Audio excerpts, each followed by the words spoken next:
다윗은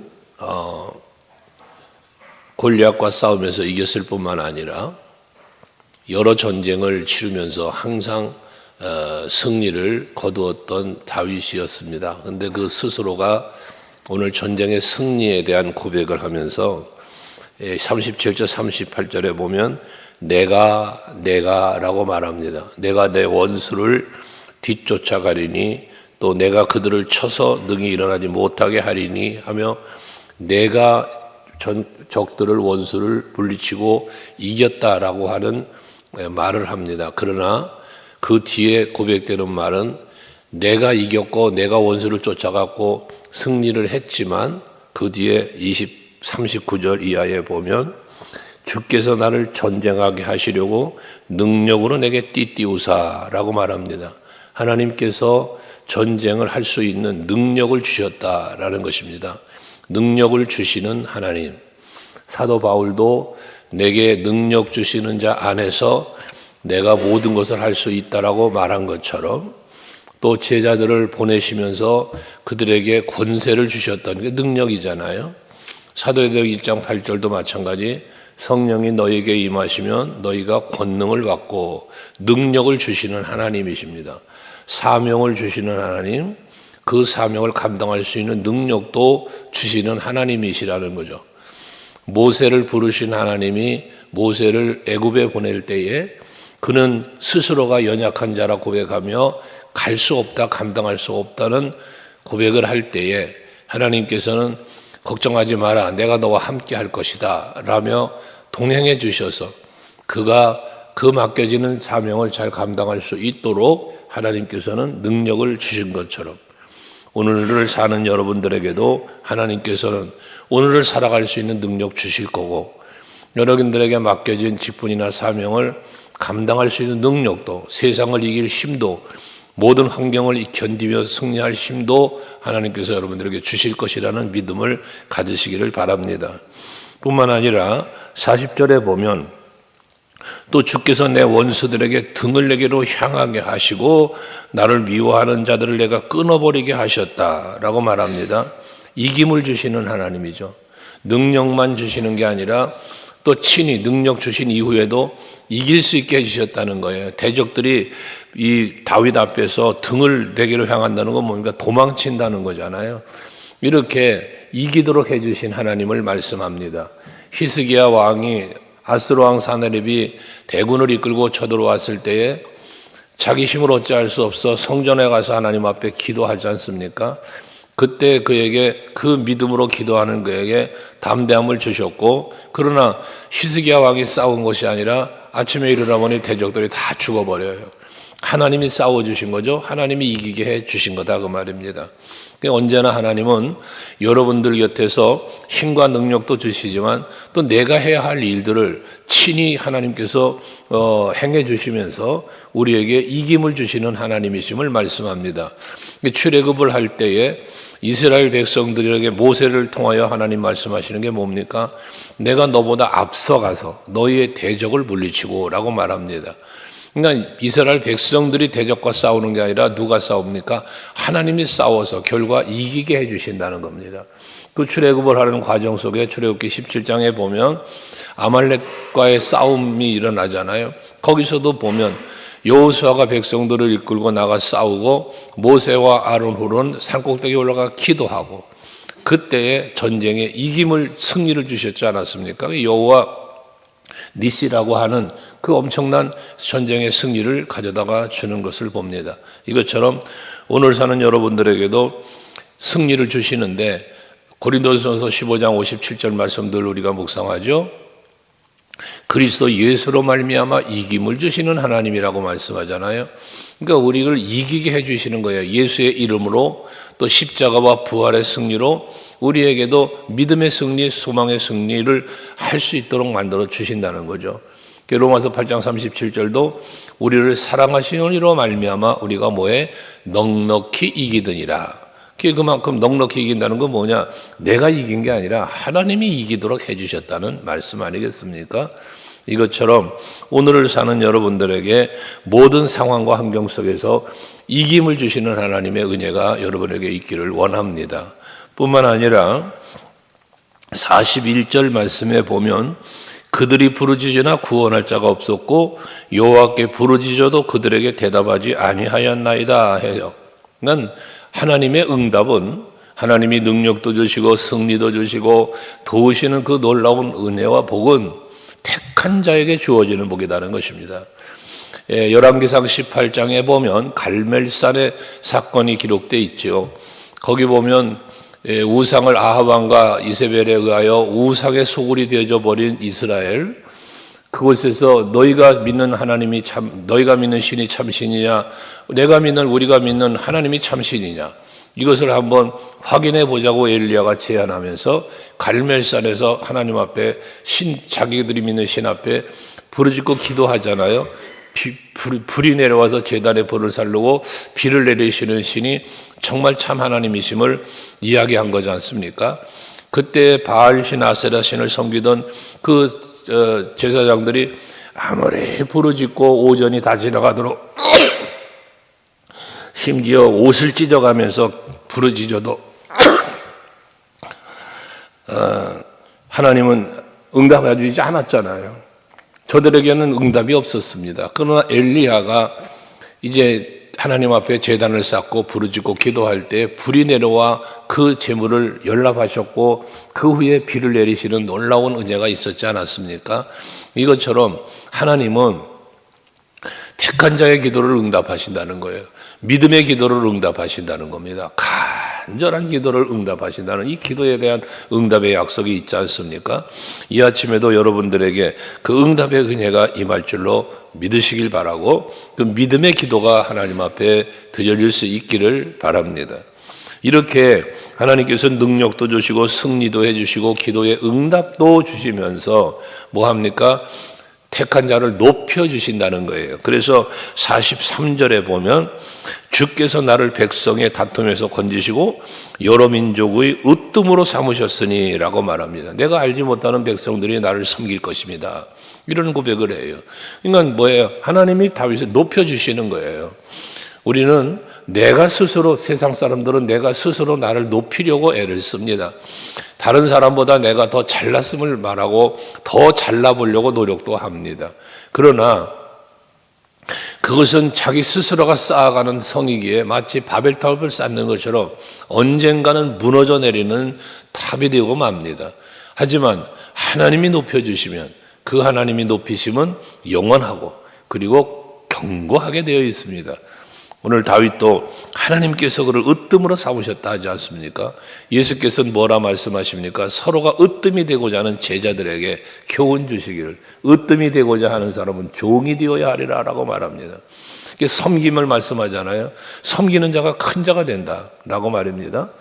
우리는 낮아지고 겸손해질 때 하나님이 나를 높여주시게 되고 그 높이심이 곧 영원한 자랑이 될 수 있는 거고 견고한 성이 될 수 있다는 것입니다. 참으로 언제나 여러분 스스로가 높아지려고 하지 말고 하나님이 높여주시는 그 높임이 여러분들에게 있기를 원합니다. 그러면서 46절에 보면 여호와는 살아계시니 나의 반석을 찬송하며 내 구원의 하나님을 높일지라 라고 말합니다. 살아계신 하나님을 높이는, 즉 여호와를 경외하는, 또 하나님께 찬송과 영광을 돌리는 이러한 다윗의 모습을 보게 되어집니다.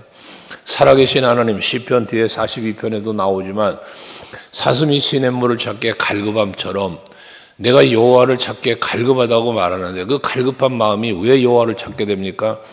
자기의 힘들고 어려운 상황을 살아계신 하나님께 구한다고 합니다. 하나님이 살아계시다는 것은 무엇을 의미합니까? 일하시는 하나님이시다는 거예요.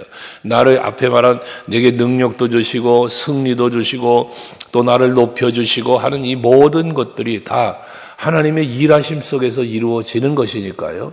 그게 살아계신 하나님이시기 때문에 이와 같은 일을 하실 수 있음을 말하는 거잖아요. 예레미야서 33장에도 2절에 보면 여호와의 말씀이 에레미야에게 임하실 때에 제일 먼저 하나님을 소개할 때 뭐라 소개합니까? 일하시는 여호와입니다. 일하시는 여호와, 그것을 만들며 성취하는 여호와, 그 이름을 여호와라고 하는 이가 가라사대라고 말씀을 해요. 그 일하시는 여호와라는 의미가 뭐래요? 살아계신 하나님. 그래서 나를 위하여 일하시는 하나님이에요. 내가 기도하면 들으시고 응답하시는 하나님, 언제나 나를 지키시고 보호하시는 하나님, 내게 필요에 따라 은혜를 베푸시고 복을 주시는 하나님, 언제나 일하시는 하나님. 시편 121편에는 졸지도 아니하시고 주무시지도 아니하시면서 나를 지키시고 돌보신다는 것을 말씀하는 것처럼 언제나 돌보시기 위해서 지키시고 보호하시고 일하시는 하나님, 살아계신 하나님이십니다. 그래서 47절에 이 하나님이 라고 말합니다. 이 하나님은 어떤 하나님이? 살아계신 하나님입니다. 나의 반석을 찬송하며 내 구원의 하나님을 높일지라는데 찬송받으시기에 합당한 하나님이십니다. 그 하나님이 나를 위하여 보복해 주시고 민족들이 내게 복종하게 해 주시도다라고 말합니다. 원수들을 멸하시고 내가 나를 괴롭혔던 원수를 갚아주시는 하나님, 내가 안 해도 하나님이 다 해주신다. 살아계신 하나님이 해주신다는 거예요. 그래서 내가 할 일은 뭐라? 하나님께 찬송하며 내 구원의 하나님을 높일지라 그랬습니다. 여기 나의 반석을 나의 구원을이라고 말하는 것은 여호와 하나님, 나 살아계신 하나님이 나로 위하여 지키시고 일하시니까 뭐 합니까? 반석, 흔들림이 합니다. 나를 견고하게 해주시는 하나님이라는 의미입니다. 그래서 여호와는 나의 피할 바위시다. 앞에도 말씀을 묵상한 것처럼 하나님을 내가 의지할 때 견고한 하나님을 말했잖아요. 앞에서도 몇 절입니까? 16편에서도 우리가 묵상한 것처럼 항상 내가 여호와를 내 앞에 모셨다잖아요. 그러니까 어떻게 돼? 내가 흔들리지 아니하리로다 라고 말하지 않습니까? 견고함을 말하는 것입니다. 그러니 여러분이 하나님만 믿고 하나님을 의지하며 살면 여러분들에게도 마찬가지 능력 주시고 이김을 주시고 여러분들 높여주시고 기도는 응답해 주시면서 항상 여러분들이 흔들리지 않도록 두려워 떨지 않도록 함께 해주신 하나님의 은혜가 있음을 믿으시길 바랍니다. 이사야 선지자를 통해서도 말씀하셨지 않습니까? 두려워하지 말아라. 내가 너와 함께 할 거야. 놀라지 말아라. 내가 네 하나님이야. 이 하나님이 어떤 하나님이십니까? 말씀하신 대로 능력 주신 하나님, 승리 주신 하나님, 또 나를 견고하게 해주신 하나님, 이런 하나님이시단 말이에요. 일하시는 하나님, 살아계신 하나님, 이런 하나님을 우리 뭐에 찬송하면 됩니다. 그래서 우리가 할 일은 하나님이 나를 위해서 다 일해 주시니까 내가 할 일은 뭡니까? 기도하는 일과 감사와 찬송과 영광을 돌리는 일을 우리가 해야 할 일이라는 것입니다. 오늘도 하루를 사실 때에 여러분들께서 하나님이 여러분을 위해서 일해 주실 것이니까 그 일해 주심을 바라보며 또 믿으며 하나님께 감사, 찬송, 영광을 돌릴 수 있는 여러분들 되시기를 바랍니다. 여호사밧 왕의 이야기를 했잖아요. 전쟁하러 가는데 여호사밧 왕이 택한 게 무엇입니까? 무기를 든 자를 앞세워 싸우러 가는 게 아니라 자기들 힘으로 어찌할 수 없으니 뭐에 찬송하며 나갔다 그랬잖아요. 우리가 해야 할 일은 찬송하는 일이에요. 하나님을 믿고 의지하면서. 그러면 하나님이 나를 위하여 일해 주신다는 겁니다. 그것이 우리의 믿음이 되어야 하고 삶이 되어야 한다는 것이에요. 그래서 49절 이하에도 여호와여 이름으로 내가 이방 나라들 중에서 주께 감사하며 주의 이름을 찬송하리이다 라고 말합니다. 이방 나라들 앞에서, 즉 앞에서 이야기한 것처럼 그가 알지 못하는 이방 백성들이 그를 섬길 것이다 라고 말했잖아요. 48절에도 원수들에게서 자기를 구원해 줬을 뿐만 아니라 주께서 나를 대적하는 자들의 위에 나를 높이 드시고 나를 포악한 자에게서 건지시나이다 했어요. 그러니까 원수들에게서부터 자기를 지키시고 건져주시고 하시는 이 하나님 앞에 다윗을 할 일은 그저 하나님께 감사와 찬송 드릴 수밖에 없다는 거예요. 저 이방 나라들, 저 원수들 앞에서 찬송 부를 것밖에 없다는 것입니다. 원수의 목전에서 내게 상을 차려주시고, 이게 뭐 하는 거예요? 하나님이 영광 받으시기 위함 아니겠습니까? 여러분들에게 왜 능력을 주십니까? 여러분에게 왜 승리를 주십니까? 왜 여러분을 높여주시며 기도에 응답을 하시는가? 왜? 라는 질문 앞에는 한 가지밖에 없습니다. 영광 받으시기 위하여입니다. 하나님께서는 영광 받으시기 위하여 찬송을 받으시기 위하여 인간을 지으셨을 뿐 아니라 우리 십자가 예수 그리스도의 예수 십자가의 은혜로 우리의 죄를 사하시고 구원하신 것도 영광을 받으시기 위함이라 했잖아요. 그러니 우리가 해야 할 일은 뭐다? 하나님께 감사와 찬송과 영광을 돌리는 거예요. 소요리 문답의 제1문이 뭡니까? 우리 인생의 제일 되는 목적이 무엇이냐 아닙니까? 우리가 살아가는 인생에서 살아가는 인생을 사는 데 있어서 제일의 목적, 그것은 곧 하나님을 영화롭게 한다고 그랬어요. 하나님께 영광을 돌리는 거라 그랬습니다.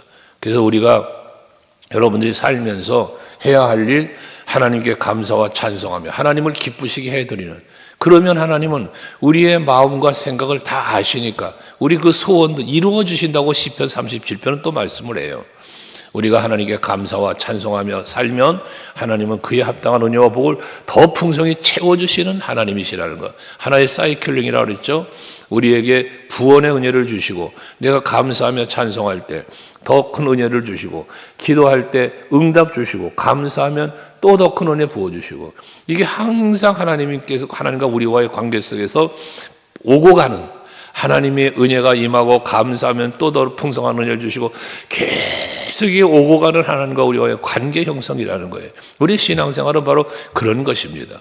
이 아침에도 여러분들이 하나님 앞에 나와서 하나님께 예배하며 영광 돌리고 그러시면 영광 받으신 아버지가 여러분의 기도에 응답 주시고 그 응답을 또 기뻐하며 삶의 현장에서 하나님께 감사와 찬송 영광 돌리고 살면 하나님은 지속적 은혜를 베풀어 주시는, 항상 하나님과 가까이 그리고 교제하는, 하나님의 뜻을 찾고 그 뜻에 합당하게 살기 위해 애쓰는 여러분들이 되시기를 바라는 겁니다. 50절 마지막에 보면 여호와께서 그 왕에게 큰 구원을 주시며 기름 부음 받은 자에게 인자를 베푸시며 영원토록 다윗과 그 후손에게로다 했습니다. 택함 받은 자들을 영원토록 지켜주시는, 늘 함께 하시며 도와주시는 그 은혜, 이게 앞에 말한 능력 주시고 승리 주시고 기도 응답 주시고 높여주시고, 이 살아계신 하나님의 역사는 잠시 있다 사라지는 것이 아니라 영원하다는 것입니다. 그래서 아브라함과의 언약이 계속 이어져서 예수 그리스도 메시아가 이 땅에 오심으로 또 그를 통하여 구원함을 받은 모든 성도들에게 지금도 하나님의 그 크신 은혜는 다윗에게 베풀어 주셨던 이 엄청난 은혜가 오늘도 저와 여러분들에게까지 지속적으로 임하고 있다는 사실이고, 앞으로도 영원한 하나님의 나라를 이루기까지 이 엄청난 하나님의 은혜는 저와 여러분의 삶 속에 누림이 되어지도록 인도해 주실 줄로 믿으시기를 바라며 하나님께 감사와 영광 돌리시기를 바랍니다. 기도하겠습니다.